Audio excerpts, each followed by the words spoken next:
ವಿಶೇಷ ಕಾರ್ಯಕ್ರಮಕ್ಕೆ ಸ್ವಾಗತ. ನಾನು ಹರ್ಷಿತಾ. ಆ ಸಿಂಹಾಸನ ಪಾಂಡವರ ಕುಲತಿಲಕ ಧರ್ಮರಾಯನ ಆಸನ. ಚಾಮುಂಡಿಯ ಶ್ರೀರಕ್ಷೆ ಇರೋ ಆ ಆಸನದ ಶಕ್ತಿ ಎಂಥದ್ದು?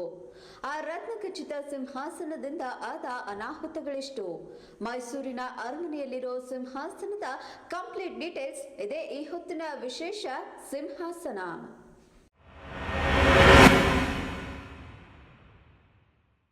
ಇದು ಪಾಂಡವರ ಕುಲತಿಲಕ ಧರ್ಮರಾಯ ಕುಳಿತಿದ್ದ ಸಿಂಹಾಸನ. ಇದು ಸ್ವರ್ಣ ಸಾಮ್ರಾಜ್ಯದ ಅಧಿಪತಿ ರಾಜ್ಯಭಾರ ಮಾಡಿದ್ದ ಆಸನ. ತಾಯಿ ಚಾಮುಂಡೇಶ್ವರಿಯ ಶ್ರೀರಕ್ಷೆ ಇರೋ ಈ ಆಸನದ ಶಕ್ತಿ ಎಂತಹದ್ದು ಗೊತ್ತಾ? ರತ್ನಖಚಿತ ಆಸನದಿಂದ ಆದ ಅನಾಹುತಗಳೆಷ್ಟು? ಏನಾದ್ರೂ ಈ ಸಿಂಹಾಸನದ ಮೇಲೆ ಕುಳಿತ ಮಹಾರಾಜರು? ಎಲ್ಲಿದೆ ಮೈಸೂರು ಅರಮನೆಯಲ್ಲಿರೋ ಸಿಂಹಾಸನದ ಕಂಪ್ಲೀಟ್ ರಿಪೋರ್ಟ್. ನವರಾತ್ರಿಯ 3ನೇ ದಿನ ಮಾತೆ ಚಂದ್ರಘಂಟಾ ದೇವಿಯನ್ನ ಪೂಜಿಸಲಾಗುತ್ತೆ. ಅಂದಾಗೆ ಇಡೀ ಭಾರತಕ್ಕೆ ಕಳಸಪ್ರಾಯದಂತಿರೋ ಸಾಂಸ್ಕೃತಿಕ ನಗರಿ. ಇಲ್ಲಿದೆ ಭವ್ಯವಾದ ಅರಮನೆ, ಅತ್ಯದ್ಭುತವಾದ ವಾಸ್ತುಶೈಲಿಗೆ, ಸ್ವರ್ಣಯುಗಕ್ಕೆ ಸಾಕ್ಷಿಯಾದ ಸಾಮ್ರಾಜ್ಯಕ್ಕೆ, ಪ್ರಜಾವಲ್ಲಭರ ಆಡಳಿತಕ್ಕೆ, ಪಟ್ಟದರಸಿಯರ ಪರಾಕ್ರಮಕ್ಕೆ, ಬೆಟ್ಟದ ತಾಯಿಯ ಆಶೀರ್ವಾದಕ್ಕೆ ಕೈಗನ್ನಡಿ ಈ ಅರಮನೆ.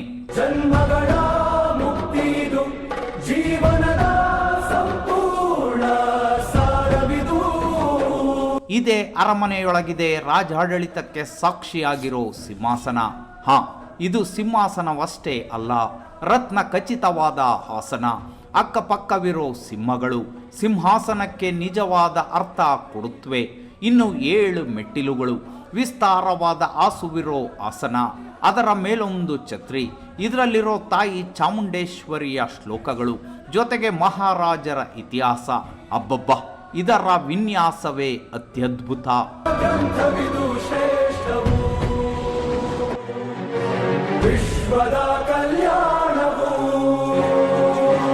ಈ ಸಿಂಹಾಸನಕ್ಕೆ ಸರಿಸಾಟಿ ಯಾವುದಾದ್ರೂ ಇದೆಯಾ? ಖಂಡಿತ ಇಲ್ಲ.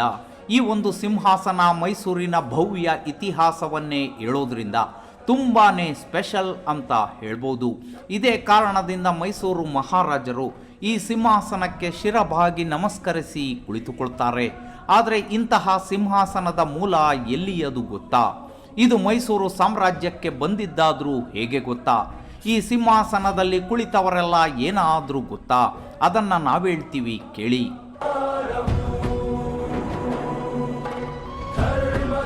ಈ ಸಿಂಹಾಸನವಿದೆಯಲ್ಲ, ಇದರಲ್ಲಿ ವಜ್ರವಿದೆ, ಚಿನ್ನವಿದೆ, ಮುತ್ತು ರತ್ನಗಳಿವೆ, ದಂತವಿದೆ.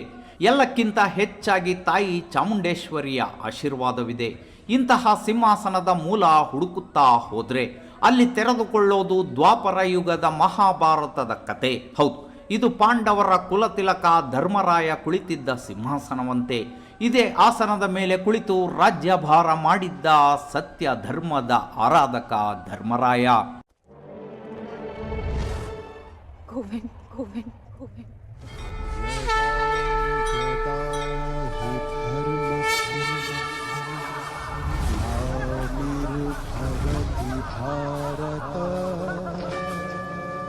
ಪೌರಾಣಿಕ ಕಥೆಗಳು ಹೇಳೋ ಪ್ರಕಾರ ಈ ಸಿಂಹಾಸನ ಧರ್ಮರಾಯನದ್ದಾಗಿತ್ತು. ಇದೇ ಸಿಂಹಾಸನದ ಮೇಲೆ ಕುಳಿತು ರಾಜ್ಯಭಾರ ಮಾಡುವಾಗ ಇದೇ ಧರ್ಮರಾಯ ಪಗಡೆಯಾಟದಲ್ಲಿ ಪಾಲ್ಗೊಂಡಿದ್ದ. ಜೂಜಿಗಾಗಿ ತನ್ನ ಧರ್ಮಪತ್ನಿ ದ್ರೌಪದಿಯನ್ನ ಅಡವಿಟ್ಟು ಆಟವಾಡಿದ್ದ. ಅಲ್ಲಿಗೆ ಪಗಡೆಯಾಟದ ಮೋಸಕ್ಕೆ ಪಾಂಡವರು ಬಲಿಯಾಗಬೇಕಾಯಿತು. ಮೊದಲೇ ನಿರ್ಧಾರವಾದಂತೆ 12 ವರ್ಷ ವನವಾಸ ಹಾಗೂ 1 ವರ್ಷ ಅಜ್ಞಾತವಾಸವನ್ನ ಪಾಂಡವರು ಅನುಭವಿಸಬೇಕಾಯಿತು. ಇಲ್ಲಿಂದ ಶುರುವಾಯಿತು ಈ ಸಿಂಹಾಸನವನ್ನ ಅಲಂಕರಿಸಿದವರ ಅಂತ್ಯಗಳು.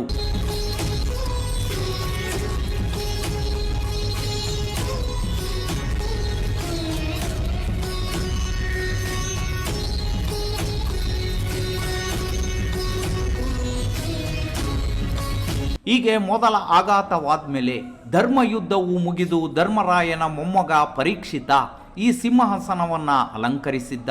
ಈ ಪರೀಕ್ಷಿತ ಅರ್ಜುನನ ಮಗನಾದ ಅಭಿಮನ್ಯು ಹಾಗೂ ಉತ್ತರೆಯ ಮಗ.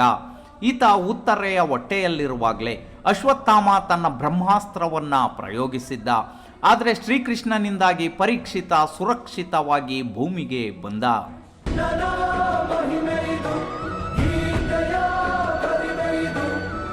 ಗರ್ಭದಲ್ಲಿರುವಾಗಲೇ ಸಾವನ್ನ ಗೆದ್ದು ಬಂದಿದ್ದ ಪರೀಕ್ಷಿತ ಚಿಕ್ಕಂದಿನಲ್ಲೇ ರಾಜ್ಯಭಾರದ ಹೊಣೆ ಹೊತ್ತ.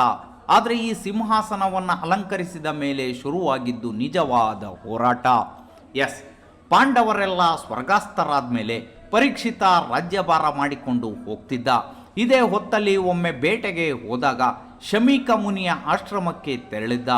ಆದರೆ ಶಮೀಕ ಮುನಿ ಧ್ಯಾನದಲ್ಲಿ ತಮ್ಮ ಚಿತ್ತವನ್ನ ನೆಟ್ಟಿದ್ರು. ಕಾದು ಕಾದು ಸಾಕಾದ ಪರೀಕ್ಷಿತ ಹತ್ತಿರದಲ್ಲೇ ಸತ್ತು ಬಿದ್ದಿದ್ದ ಹಾವನ್ನ ಋಷಿವರ್ಯರ ಕೊರಳಿಗೆ ಹಾಕಿ ಹೊರಟು ಬಿಟ್ಟ. ಶಕ್ತಿದು ಭಕ್ತಿದು ಜನ್ಮಗಳ ಮುಕ್ತಿದು ಜೀವನದ ಸಂಪೂರ್ಣ ಸಾರವಿದು. ಇದೇ ಸಮಯಕ್ಕೆ ಸರಿಯಾಗಿ ಆಶ್ರಮಕ್ಕೆ ಬಂದ ಶಮೀಕ ಮುನಿಯ ಪುತ್ರ ಶೃಂಗಿ ತನ್ನ ತಂದೆಯನ್ನ ಈ ಸ್ಥಿತಿಯಲ್ಲಿ ನೋಡಿ ಕೋಪೋದ್ರಿಕ್ತನಾದ. ತಕ್ಷಣವೇ ತನ್ನ ತಂದೆಯ ಕೊರಳಿಗೆ ಸತ್ತ ಹಾವನ್ನ ಹಾಕಿ ಅವಮಾನ ಮಾಡಿದವನು ಸರ್ಪ ದೋಷದಿಂದಲೇ ಸಾಯಲಿ ಅಂತ ಶಾಪ ಕೊಡ್ತಾನೆ. ಇದರ ಪರಿಣಾಮವಾಗಿ ಪರೀಕ್ಷಿತ ಸರ್ಪದೋಷದಿಂದ ಕುರೂಪಗೊಳ್ತಾನೆ. ಆನಂತರ ಅಧಿಕಾರವನ್ನ ಪುತ್ರ ಜನಮೇಜಯನಿಗೆ ನೀಡಿ ದಿನ ಕಳೆಯುತ್ತಾ ಇರುವಾಗ ಸರ್ಪರಾಜ ತಕ್ಷಕನಿಂದಾಗಿ ಪರೀಕ್ಷಿತ ಸಾವನ್ನಪ್ತಾನೆ. ಹೀಗೆ ಪರೀಕ್ಷಿತನ ಸಾವಾದ ನಂತರ ನಡೆಯುವುದು ಮತ್ತಷ್ಟು ವಿಚಿತ್ರವಾದ ಘಟನೆಗಳು. ಹಾಗಾದ್ರೆ ಮುಂದೇನಾಯ್ತು ಅಂತ ಹೇಳ್ತೀವಿ. ಅದಕ್ಕೂ ಮುನ್ನ ಒಂದು ಸ್ಮಾಲ್ ಬ್ರೇಕ್. ಮಕ್ಕಳ ಹೈಯರ್ ಎಜುಕೇಶನ್, ಮಗಳ ಮದುವೆ, ಕನಸಿನ ಸ್ವಂತ ಮನೆ, ಇಷ್ಟಕ್ಕೆಲ್ಲ ಹಣ ಹೇಗ್ ಹೊಂದ್ಸೋದು ಅಂತ ಟೆನ್ಷನ್ ಅಲ್ಲಿದ್ದೀರಾ? ಇರೋ ಚಿನ್ನನ ಅಡ ಇಡೋಕ್ ಹೋದ್ರೆ ಬಡ್ಡಿ ಮೇಲ್ ಬಡ್ಡಿ ಕಟ್ಬೇಕು. ಬೇಡ, ಮಾರ್ಬಿಡೋಣ ಅಂದ್ರೆ ಅರ್ಧ ಬೆಲೆ ಕೇಳ್ತಾರೆ ಅನ್ನೋ ಆತಂಕದಲ್ಲಿದ್ದೀರಾ? ಟೆನ್ಷನ್ ಬಿಡಿ, ಇಂದೇ ಹಿಂದೂಸ್ತಾನ್ ಗೋಲ್ಡ್ ಕಂಪನಿಗೆ ಬನ್ನಿ. ನೀವ್ ಅಡ ಇಟ್ಟಿರೋ ಚಿನ್ನವನ್ನ ಬಿಡಿಸ್ತಾರೆ ಹಾಗೂ ನಿಮ್ಮಲ್ಲಿರೋ ಚಿನ್ನವನ್ನ ಇಂದಿನ ಆನ್ಲೈನ್ ಬೆಲೆಗೆ ಕೊಂಡುಕೊಂಡು ತಕ್ಷಣ ನಿಮ್ ಬಾಕಿ ಹಣ ಕೊಡ್ತಾರೆ. ಹಿಂದೂಸ್ತಾನ್ ಗೋಲ್ಡ್ ಕಂಪನಿ, ಇದು ನಿಮ್ಮ company. Hindustan Gold Company. It's your company. ಇವತ್ತು ರತ್ನ ಖಚಿತವಾಗಿ ಕಂಗೊಳಿಸ್ತಾ ಇರೋ ಸಿಂಹಾಸನವನ್ನ ಒಂದು ಕಾಲದಲ್ಲಿ ಭೂಮಿಯ ಒಳಗೆ ಹೂತಿಡಲಾಗಿತ್ತು.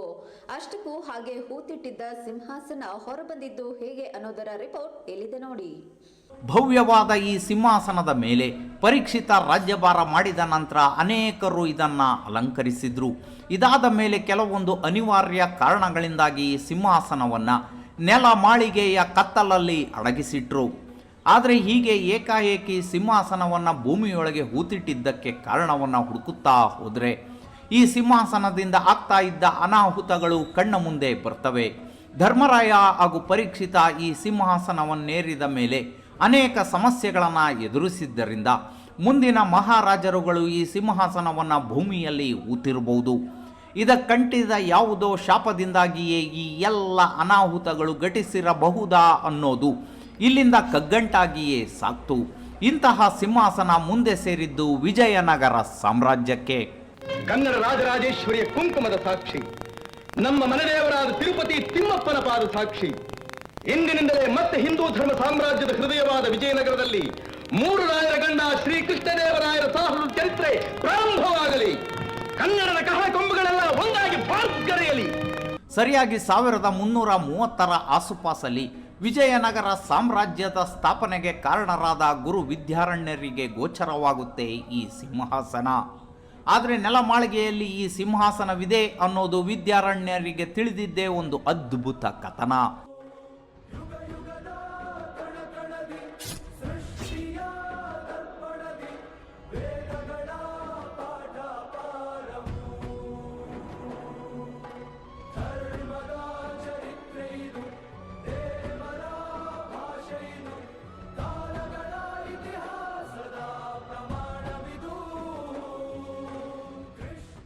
ಹೀಗೆ ವಿಜಯನಗರಕ್ಕೆ ಈ ಸಿಂಹಾಸನ ಬಂದ ನಂತರ ಸುವರ್ಣಯುಗಕ್ಕೆ ಸಾಕ್ಷಿಯಾಗಿ ನಿಲ್ತು. ಜೊತೆಗೆ ಒಂದಷ್ಟು ಮೋಸ, ಒಳಸಂಚು, ದ್ವೇಷ ಹಾಗೂ ರಾಜದ್ರೋಹಕ್ಕೂ ಸಾಕ್ಷಿಯಾಯಿತು. ಇಂತಹ ಹೊತ್ತಲ್ಲೇ ಉತ್ತಮೋತ್ತಮ ರಾಜ ಅಂತಾನೆ ಪ್ರಖ್ಯಾತಿಯಾದ ಶ್ರೀಕೃಷ್ಣ ದೇವರಾಯ ಕೂಡ ಇದೇ ಸಿಂಹಾಸನವನ್ನ ಅಲಂಕರಿಸಿದ್ರು. ಸ್ವಸ್ತಿ ಶ್ರೀ ಭುವನಾಧೀಶ್ವರ ಸಮಸ್ತ ರಾಜಾಧಿರಾಜ ವೀರಭುಜ ಬಲ ಪ್ರತಾಪ ಕನ್ನಡ ರಾಜ್ಯ ರಮಾರಮಣ ಕರ್ನಾಟಕ ರತ್ನ ಸಿಂಹಾಸನಾಧೀಶ್ವರ ಶ್ರೀ ವಿರೂಪ. ಈ ಸಮಯದಲ್ಲಿ ವಿಜಯನಗರ ಸಾಮ್ರಾಜ್ಯ ಉಚ್ಛಾಯಕ್ಕೇರ್ತು. ರಸ್ತೆಗಳಲ್ಲಿ ಚಿನ್ನ, ಮುತ್ತು, ರತ್ನ, ವಜ್ರ ವೈಡೂರ್ಯಗಳನ್ನು ಮಾರಲಾಗ್ತಿತ್ತು. ಇಂತಹ ವೈಭವೋಪೇತವಾದ ಸಾಮ್ರಾಜ್ಯಕ್ಕೆ ಎದುರಾಗಿತ್ತು ಮಹಾಕಂಟಕ. ಶ್ರೀಕೃಷ್ಣ ದೇವರಾಯ 1509ರಲ್ಲಿ ಸಿಂಹಾಸನವನ್ನು ಅಲಂಕರಿಸಿದ ಮೇಲೆ ಕಲೆ, ವಾಸ್ತುಶಿಲ್ಪ ಹಾಗೂ ಸಾಮ್ರಾಜ್ಯ ವಿಸ್ತರಣೆಯಲ್ಲಿ ಅದ್ಭುತವನ್ನೇ ಸೃಷ್ಟಿಸಿದ. ಭಾರತದ ಇತಿಹಾಸದಲ್ಲೇ ಸುವರ್ಣಾಕ್ಷರಗಳಲ್ಲಿ ಬರೆದಿಡುವಂತಹ ಆಡಳಿತ ಕೃಷ್ಣ ದೇವರಾಯನದ್ದಾಗಿತ್ತು. ಆದರೆ 1524ರಲ್ಲಿ ತನ್ನ ಅಧಿಕಾರವನ್ನು ಮಗನಾದ ತಿರುಮಲ ರಾಯನಿಗೆ ವಹಿಸಿದ. ಈ ಮೂಲಕ ತಿರುಮಲ ರಾಯ ವಿಜಯನಗರ ಸಾಮ್ರಾಜ್ಯದ ಅಧಿಪತಿಯಾದ. ಆದರೆ ಒಳಸಂಚಿನಿಂದಾಗಿ ತಿರುಮಲ ರಾಯನನ್ನ ವಿಷಪ್ರಾಶನ ಮಾಡಿ ಕೊಲ್ಲಲಾಗಿತ್ತು.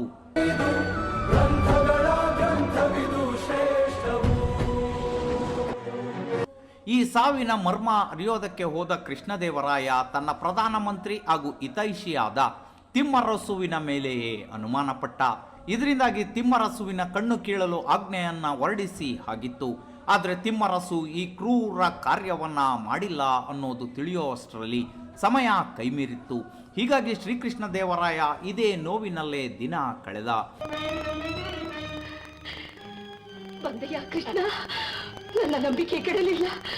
ಬಾ ನನ್ನ ದೊರೆ, ಒಮ್ಮೆ ಒಂದೇ ಬಾರಿ ನಿನ್ನ ನ್ಯಾಯಾಂಗ ನನ್ನ ಗಂಡನ ಕಣ್ಣು ಕೀಳುವ ಮುನ್ನ ಅವರನ್ನು ನನ್ನ ಕಣ್ತುಂಬ ನೋಡುವಂತೆ ನಿನ್ನ ರಾಜಾಜ್ಞೆ ಮಾಡು. ಅಷ್ಟು ಸಾಕು, ನಾನು ಸಂತೃಪ್ತನಾಗಿ ಸಾಯುತ್ತೇನೆ. ದಿನೇ ದಿನೇ ಕೃಶನಾದ. ಈ ಆಘಾತದಿಂದ ಹೊರಬರಲಾಗದ ಕೃಷ್ಣದೇವರಾಯ 1529ರಲ್ಲಿ ಅಸುನೀಗಿದ್ದ. ಇದಕ್ಕೆ ಸಿಂಹಾಸನ ಕಾರಣವ. ಯುಗ ಯುಗದ ಕಣಕಣದಿ ಸೃಷ್ಟಿಯ ದರ್ಪಣದಿ ವೇದಗಳ ಪಾಠ ಪಾರವು. ಧರ್ಮದ ಚರಿತ್ರೆ ಇದು, ದೇವರ ಭಾಷೆ ಇದು, ಕಾಲಗಳ ಇತಿಹಾಸದ ಪ್ರಮಾಣವಿದು.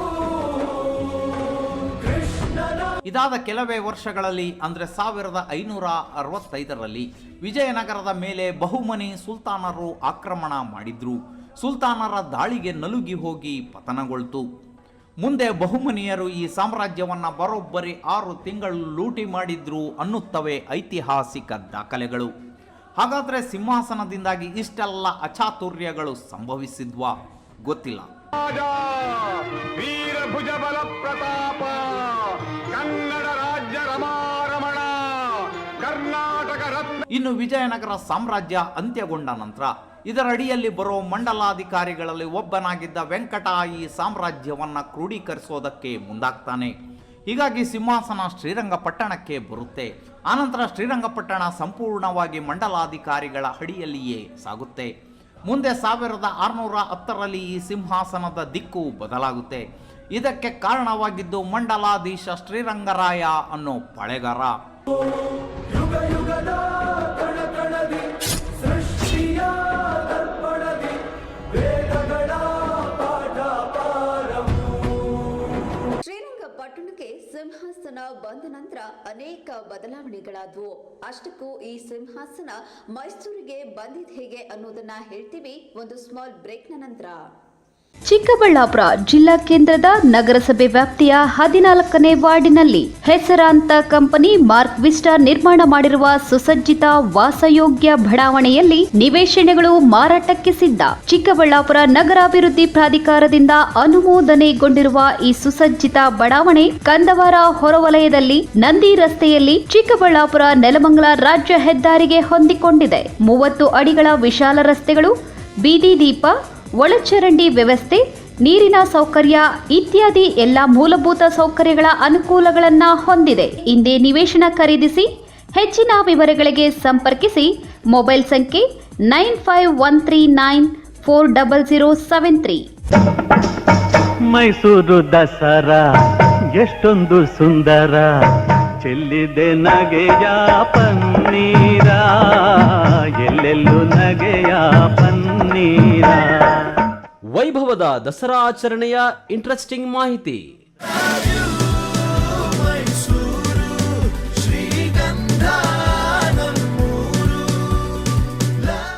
ನವರಾತ್ರಿ 9 ವಿಶೇಷಗಳ ಕಂಪ್ಲೀಟ್ ಡೀಟೇಲ್ಸ್.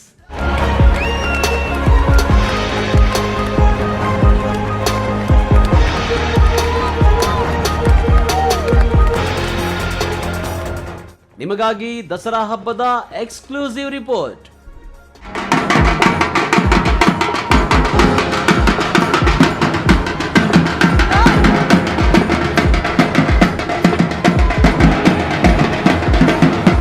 ನವರಾತ್ರಿ 9 ದಿನ 9 ವಿಶೇಷ ವೀಕ್ಷಿಸಿ ಈ ನ್ಯೂಸ್ ಟಿವಿಯಲ್ಲಿ.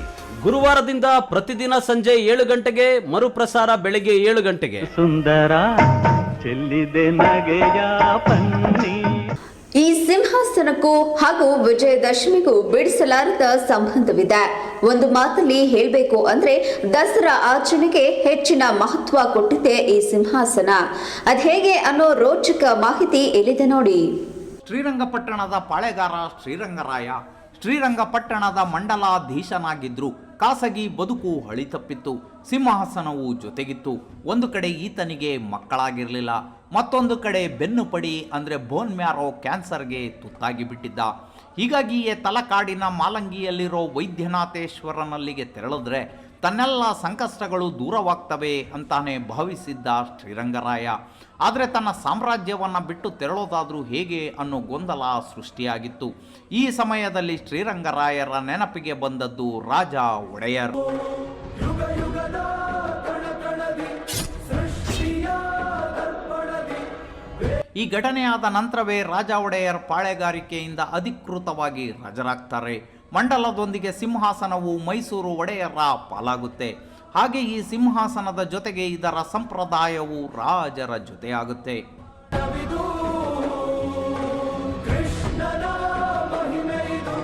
ಹೀಗೆ ಸಿಂಹಾಸನ ಅನ್ನೋದು ಮೈಸೂರು ಅರಸರ ಪಾಲಿಗೆ ದಸರಾ ಆಚರಣೆ ಮಾಡೋದಕ್ಕೆ ಕಾರಣವಾಗುತ್ತೆ. ಮೊಟ್ಟ ಮೊದಲ ಬಾರಿಗೆ 1610 ಅಶ್ವಿಜ ಮಾಸದಲ್ಲಿ ಒಡೆಯರು ದಸರಾ ಹಬ್ಬವನ್ನ ಆಚರಿಸ್ತಾರೆ. ಮುಂದೆ ನಿಧಾನವಾಗಿ ಈ ಸಿಂಹಾಸನದಲ್ಲಿ ಅನೇಕ ಬದಲಾವಣೆಗಳು ಆಗೋದಕ್ಕೆ ಪ್ರಾರಂಭವಾಗುತ್ತವೆ. ಸಿಂಹಾಸನದ ಮೂಲಕ ರಾಜಾಡಳಿತ ಅನ್ನೋದು ಮೈಸೂರು ಅರಸರ ಪಾಲಾದ್ರೂ ಯದುವಂಶಕ್ಕೆ ಅನೇಕ ಸಮಸ್ಯೆಗಳು ಎದುರಾಗುತ್ತಲೇ ಇದ್ವು. ಮುಂದೆ ಈ ಸಾಮ್ರಾಜ್ಯಕ್ಕೆ ಕಂಟಕಪ್ರಾಯನಾಗಿ ಬಂದದ್ದು ಹೈದರಾಲಿ ಹಾಗೂ ಆತನ ಮಗ ಟಿಪ್ಪು ಸುಲ್ತಾನ್.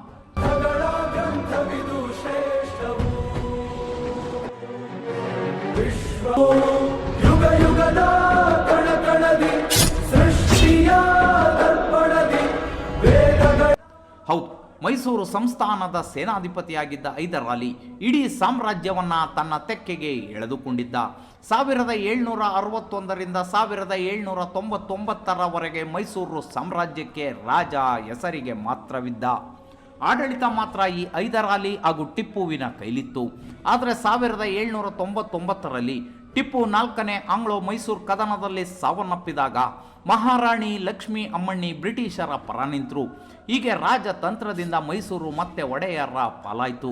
ಜೊತೆಗೆ ರಾಜಧಾನಿಯನ್ನ ಶ್ರೀರಂಗಪಟ್ಟಣದಿಂದ ಮೈಸೂರಿಗೆ ಸ್ಥಳಾಂತರಿಸಲಾಯಿತು.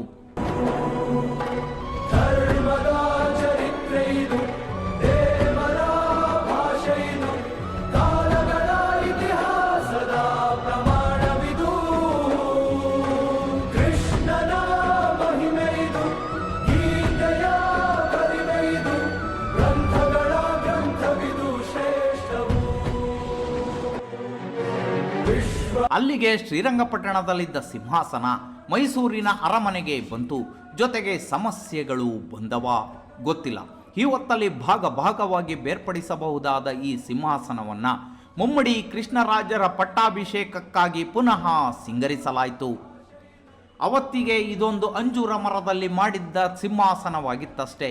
ಆದರೆ ಟಿಪ್ಪುವಿನ ನಂತರ ಅಧಿಕಾರ ವಹಿಸಿಕೊಂಡ ಮುಮ್ಮಡಿ ಕೃಷ್ಣರಾಜ ಒಡೆಯರ್ ಅವರಿಂದ ಈ ಸಿಂಹಾಸನಕ್ಕೆ ಬೇರೆಯದೇ ರೂಪ ನೀಡಲಾಯಿತು. ಮೊದಲಿಗೆ ಬೆಳ್ಳಿ ಹಾಗೂ ದಂತದಲ್ಲಿ ಈ ಸಿಂಹಾಸನವನ್ನ ರೂಪಿಸಲಾಯಿತು. ಆದರೆ ಕ್ರಮೇಣ ಇದನ್ನು ಮತ್ತಷ್ಟು ವೈಭವೀಕರಿಸಲು ಚಿನ್ನದಿಂದ ಸಿಂಗರಿಸಲಾಯಿತು. ಜೊತೆಗೆ ನವರತ್ನ ಖಚಿತವಾಗಿಸಿದ್ರು. ಮುಖ್ಯವಾಗಿ ರಾಜರ ಮೇಲೆ ತಾಯಿ ಚಾಮುಂಡೇಶ್ವರಿಯ ಆಶೀರ್ವಾದವಿರಲಿ ಅನ್ನೋ ಕಾರಣಕ್ಕೆ ಶ್ಲೋಕಗಳನ್ನು ಕೆತ್ತಿಸಲಾಯಿತು. ತಾಯಿ ಚಾಮುಂಡೇಶ್ವರಿಯ ಆಶೀರ್ವಾದದ ನಂತರ ಈ ಸಿಂಹಾಸನಕ್ಕೆ ವಿಶೇಷ ಶಕ್ತಿಯು ಆವಾಹನೆ ಆಯಿತು. ಮೈಸೂರಿನಲ್ಲಿ ಒಳ್ಳೆ ಕೆಲಸಗಳು ನಡೆದವು. ಆದರೆ ಇದಕ್ಕೆ ಅಳವಡಿಸಿದ ನವರತ್ನಗಳು ಎಲ್ಲ ರಾಜರಿಗೂ ಆಗಿ ಬರೋದಿಲ್ಲ ಅನ್ನೋ ಮಾತು ಇದೆ. ಯುಗ ಯುಗದ ಕಣಕಣದಿ ಸೃಷ್ಟಿಯ ದರ್ಪಣದಿ.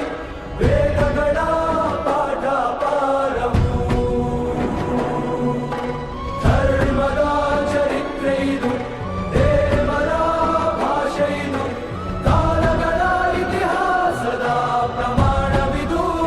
ಇನ್ನು ಮುಂದೆ ನಾಲ್ವಡಿ ಕೃಷ್ಣರಾಜ ಒಡೆಯರ್ ಅಧಿಕಾರಕ್ಕೆ ಬಂದಾಗ 5 ಮೆಟ್ಟಿಲುಗಳಿದ್ದ ಈ ಸಿಂಹಾಸನಕ್ಕೆ ಮತ್ತೆರಡು ಮೆಟ್ಟಿಲುಗಳನ್ನು ಸೇರಿಸಲಾಗುತ್ತೆ. ಜೊತೆಗೆ ಮೆಟ್ಟಿಲುಗಳಿಗೂ ವಜ್ರಗಳನ್ನು ಅಳವಡಿಸಲಾಗುತ್ತೆ. ನಂತರ ಜಯಚಾಮರಾಜ ಒಡೆಯರ್ ಅವರು ಸ್ಥೂಲಕಾಯರಾಗಿದ್ದ ಕಾರಣ ಈ ಪೀಠವನ್ನು ಮತ್ತಷ್ಟು ಅಗಲಗೊಳಿಸಲಾಗುತ್ತೆ. ಹೀಗೆ 280 kg ಚಿನ್ನದ ಈ ಸಿಂಹಾಸನ ಮತ್ತಷ್ಟು ವೈಭವಯುತವಾಗಿ ಸಾಗುತ್ತೆ. ಪ್ರಮಾಣವಿದು ಕೃಷ್ಣನ ಮಹಿಮೆಯಿದು ಗೀತೆಯ ಇಂತಹ ಸಿಂಹಾಸನಕ್ಕೆ ರೇಷ್ಮೆ ಸೀರೆಯನ್ನ ಹೊದಿಸಲಾಗಿರುತ್ತೆ. ಅಂದಾಗೆ ಈ ಸಿಂಹಾಸನವನ್ನ ಯಾವಾಗಲೂ ಅರಮನೆಯ ಆವರಣದಲ್ಲಿ ಇಟ್ಟಿರೋದಿಲ್ಲ. ದಸರಾ ಸಂದರ್ಭದಲ್ಲಿ ಮಾತ್ರ ಈ ಸಿಂಹಾಸನವನ್ನ ಜೋಡಿಸಲಾಗುತ್ತೆ. ಹಬ್ಬ ಮುಗಿದ ನಂತರ ಈ ಸಿಂಹಾಸನವನ್ನ ಬಿಡಿ ಭಾಗವಾಗಿ ವಿಭಾಗಿಸಿ ತೆಗೆದಿಡಲಾಗುತ್ತೆ. ಇಂತಹ ಸಿಂಹಾಸನಕ್ಕೆ ಶಕ್ತಿ ಆವಾಹನೆ ಮಾಡಿದರಷ್ಟೇ ಶಕ್ತಿ ಬರುತ್ತೆ. ಇವತ್ತಿಗೆ ಈ ಸಿಂಹಾಸನ ರಾಜಾಡಳಿತಕ್ಕೆ ಒಂದು ಉದಾಹರಣೆಯಾಗಿದೆ. ಧರ್ಮರಾಯನಿಂದಿಡಿದು ಯದುವೀರರವರೆಗೂ ಈ ಸಿಂಹಾಸನದಲ್ಲಿ ಆಸೀನರಾಗಿದ್ದಾರೆ. ಇಂತಹ ಸಿಂಹಾಸನ ನಿಜಕ್ಕೂ ಕರುನಾಡಿನ ಹೆಮ್ಮೆಯೇ ಸರಿ. ಆದರೆ ಈ ಸಿಂಹಾಸನದಿಂದಾಗಿ ಒಂದಷ್ಟು ಅನಾಹುತಗಳು ನಡೆದವು ಅಂತಾರೆ ಜನ. ಯಾವುದು ಸತ್ಯವೋ ಯಾವುದು ಮಿಥ್ಯವೋ ಬಲ್ಲವರು ಯಾರು? ನೋಡಿದ್ರಲ್ಲ ಸಿಂಹಾಸನ ಹಾಗೂ ಹಳೆ ಮೈಸೂರಿನ ಕಥನವನ್ನ. ಮುಂದಿನ ಸಂಚಿಕೆಯಲ್ಲಿ ಮೈಸೂರಿನ ಮತ್ತೊಂದು ವಿಶೇಷ ಮಾಹಿತಿಯೊಂದಿಗೆ ನಿಮ್ಮ ಮುಂದೆ ಹಾಜರಾಗ್ತೀವಿ. ಅಲ್ಲಿಯವರೆಗೂ ನೋಡ್ತಾ ಇರಿ ನ್ಯೂಸ್ ಟಿವಿ.